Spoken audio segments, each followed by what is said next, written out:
INTERKIDS Bilingual School Nimit My Campus, where your safety is our priority. When dropping off your child, please follow the drop and go policy.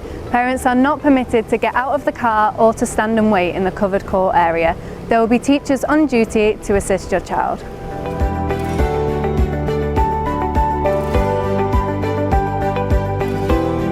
Parents are not allowed to stay or wait in front of the covered court. When picking up your children, please follow these steps. First, the QR code must be scanned 10 minutes before arriving at the school. If you haven't scanned the QR code, then teachers will not be able to release the children until it has been scanned. Second, please make sure that you have the name tag provided by the school on your emails. Please print this out and put it in your windshield when picking up your child. Your child will not be released without the name tag. Please also roll down your windows when arriving at the pick-up and drop-off areas. ป้ายชื่อครบถ้วนกรุณาลดกระจกลงด้วยนะครับโอเคถูกต้องเรียบร้อยผู้ปกครองเชิญครับผม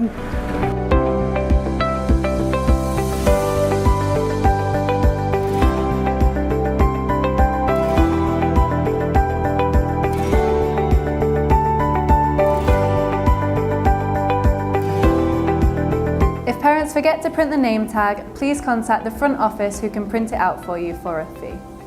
Parents are not allowed to park in this area to avoid traffic congestion and air pollution.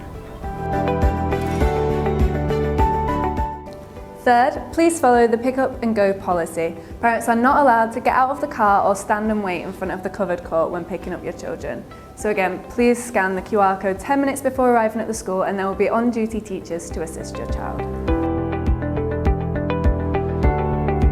Number 4, please follow the times of pickup for your child. So for kindergarten, if they are not learning special program, 2:10. If they have first round of special program, 3:10. Second round of special program, 4:10. For primary and secondary, if they are not learning special program, then 3:10. If they have first round of special program, 4:10. And if they have second round of special program, 5:10. So we encourage everyone to please cooperate with the new school rules and regulations. The school cannot do this alone without the participation of each parent. So let's work together to ensure the safety of our children.